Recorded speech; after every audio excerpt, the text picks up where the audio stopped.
Welcome back to the site of the planned Universal Studios theme park and resort just outside of Bedford. We have the drone, so we'll have a look around. Today I want to have a bit of a look at the slip road and any activity going on there. That's going to be one of the first things that we see as this resort starts to take shape. This will be where all of the access traffic will come in, and eventually when the park's open, this is where you're going to be accessing the theme park and resort if you're travelling by road. We'll also take a stop, have a look at the stations, anything going on there, and of course the construction village. So strap yourselves in, let's take to the air. We'll start our little tour here at the concrete slab, the site of the former Kempston Hardwick brickworks. This is where we're going to see a lot of activity over the next year or two as the construction village takes shape. There's been actually quite a lot of activity here over the last couple of weeks, with lots of executive looking vehicles as well as deliveries to the site. This is where the main hub of construction is going to be as this project starts to take shape. There's going to be at times 5,000 construction workers working on the site. So that gives you a bit of an idea of the scale of the project as a whole. Now, if we pan down here, you can actually see the Marston Vale line, which will soon be East-West Rail. And there in the centre of the picture is the Kempston Hardwick station. This is currently one of the quietest stops on the Marston Vale line, but that could soon change.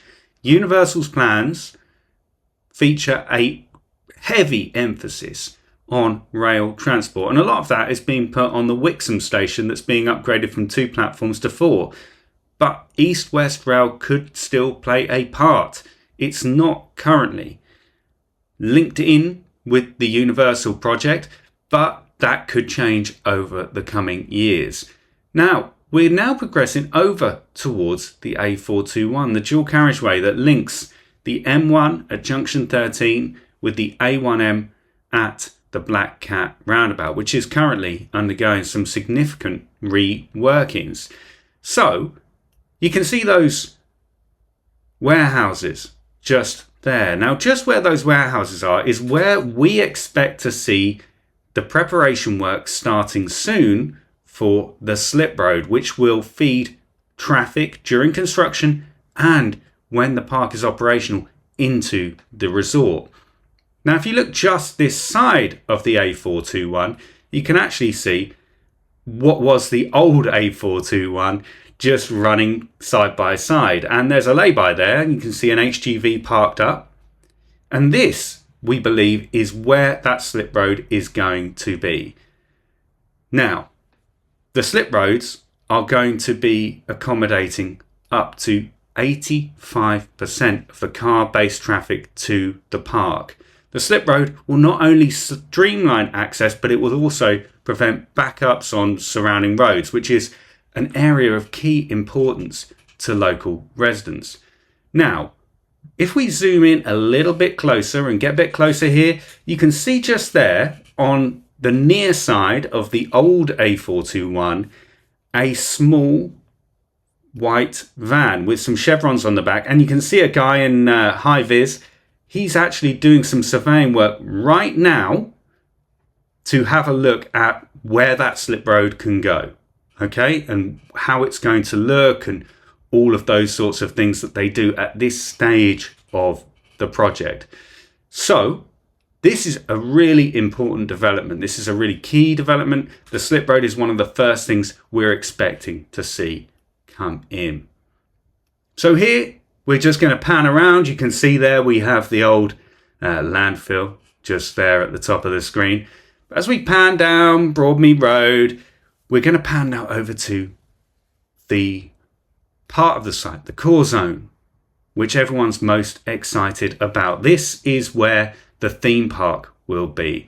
And you can see it there bordered by those trees that mark the side of the railway that cut the image in half from left to right, all the way back to where you can see the flooding just there. That whole area is the core zone, and that is where we're likely to see the the City Walk-like destination, and the hotel and the theme park.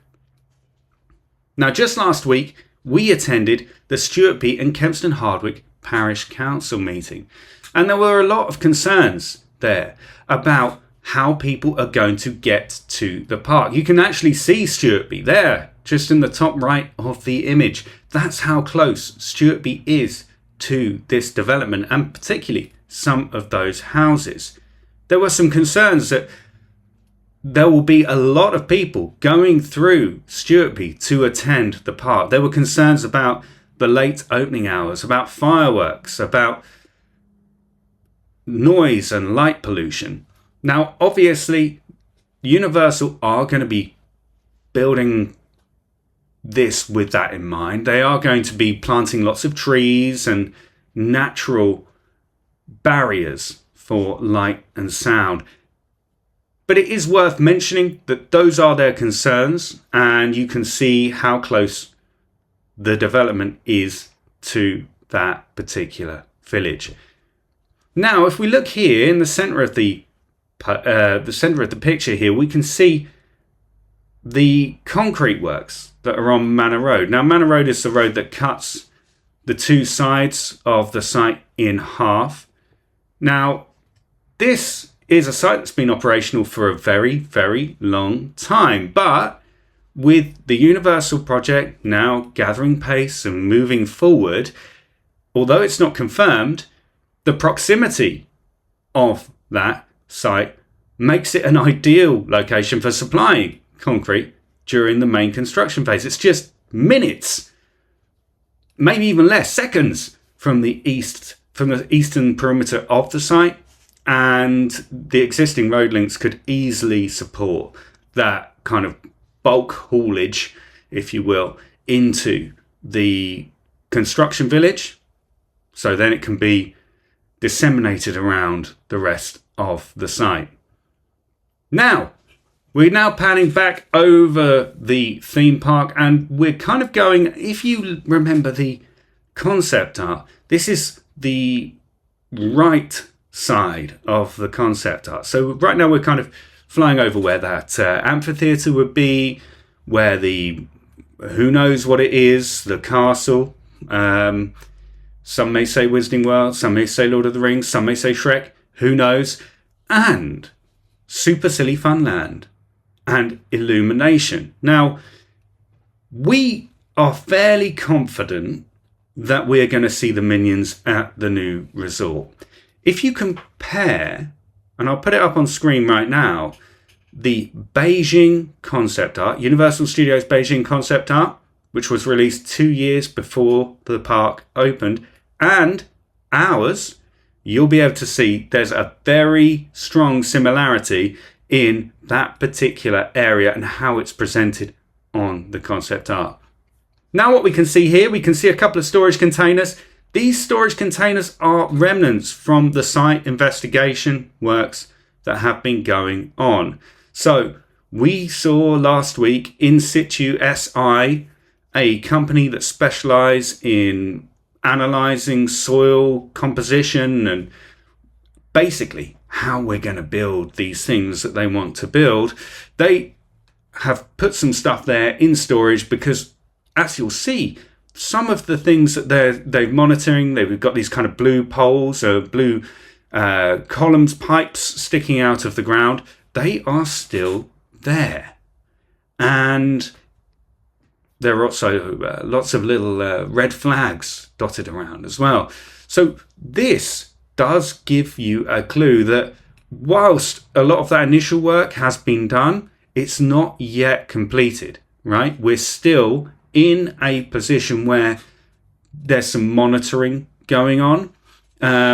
This might just be to see, look, we've put this thing in the ground. How's the ground going to react over time as it rains, as it gets hot, as it gets cold, as all of these sorts of things, right? So we've got all of that going on.